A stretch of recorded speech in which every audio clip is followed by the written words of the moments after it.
This is SHRM Global Radio in partnership with Timber Media, Podcasters for India Inc. How's everyone doing? We are back on SHRM Global Radio. I'm your host Neerja, and today we are diving into one of the biggest disruptions in the modern labor story: the rise of choice-based employment and the rewriting of the employee contract.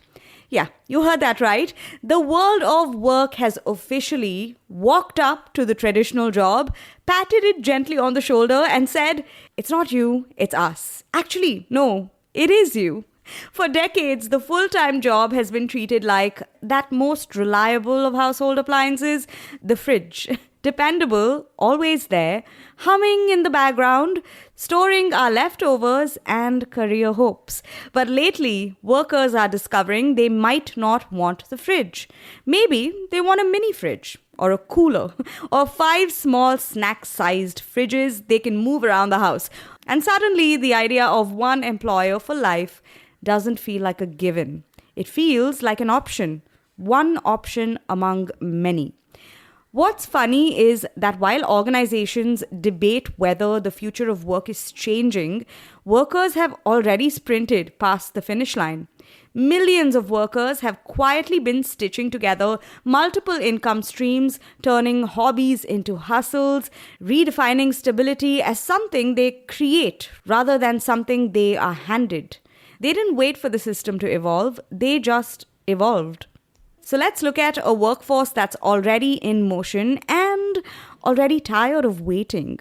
Across the US and Europe, between 20 and 30% of the working age population, yes, up to 162 million people are engaged in independent work. That's more people than the population of Russia, all hustling in their own unique ways. And when we talk about independent work, we're not talking about a small side gig making friendship bracelets. We're talking about everything from freelance designers to ride-share drivers, content creators, online sellers, consultants, part-time entrepreneurs, and individuals who rent out anything they own that stays still long enough. So a car, a camera, a couch, or sometimes maybe even a cousin. I don't know, kidding. Please don't rent out your cousins. What's truly turbocharging this shift is the explosion of digital platforms. These platforms make it easier for people to connect to customers, clients, and opportunities faster than ever before. Today, 15% of independent workers say they use online marketplaces for work. That might sound small, but think of it like popcorn in the microwave. First, you have a few kernels pop, then suddenly the whole bag is exploding.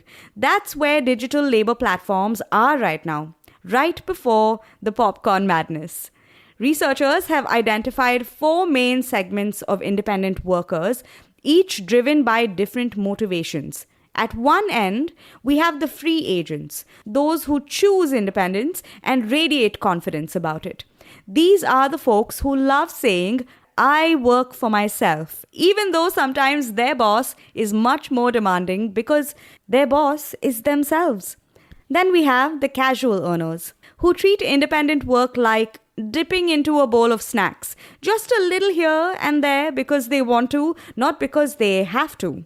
On the other end are the reluctant, independent people who want a traditional job but ended up doing independent work because life sometimes hands us lemons and doesn't always bother giving us the lemonade recipe. And lastly, the financially strapped workers who take on supplemental income not out of passion but pure necessity because the universe apparently decided they needed more character development. Here's the fascinating part. Those who choose independent work, free agents and casual earners, report significantly higher satisfaction than those who do it because they have no option. Free agents, in fact, report even higher satisfaction than people in traditional jobs because they elected voluntarily. Now you see, there's a clear pattern emerging here. Autonomy isn't a luxury anymore. It's a psychological lifeline. But why is this happening? Why is the traditional contract breaking down? Let's be honest, the traditional employer-employee contract had a good run. It lasted decades, sat comfortably in HR manuals, and gave generations a sense of stability. But it was built for a world where work was predictable, the economy moved slowly, and people stayed in companies longer than many of today's relationships last. It was built for the age of factories, filing cabinets, and fax machines. But now, the pace of change is faster. Expectations are higher, and talent is more mobile. People want work that fits their lives and not lives that are squeezed to fit rigid work schedules. They want meaning, development, and yes, the freedom to pick up their kids, go to therapy, take a pottery class, or work from a beach if they feel spiritually compelled. Workers today aren't just saying, give me a job. They're saying, give me a life and make the job fit into it somehow. Employers are feeling the pressure. Rapid technology shifts, global competition, and the never-ending quest to innovate have left organizations in a tug-of-war between offering flexibility and maintaining structure. The old contract, transactional, top-down, and accountability-heavy is simply not built for a world where workers can open an app and instantly activate alternate streams of income. The power dynamic is shifting. Workers now have choices, and choices change everything. Here's what employers must rethink, and I'll give you a hint, it's everything. For employers, adapting to this new reality means rethinking what it means to support, engage, and retain talent. First, they must prioritize employee well-being, not as a marketing slogan, but as an operational philosophy. Workers now expect employers to care if they're burned out, overwhelmed, or one spreadsheet away from a breakdown. Flexibility is no longer a perk, it's oxygen. Learning and development is another critical piece. Workers expect to grow, evolve, and stay relevant, right? So organizations that invest in continuous learning send a powerful message. We care about your future, even when that future might eventually take you somewhere else. And strangely, that honestly builds loyalty. Communication also plays a major role in the new contract.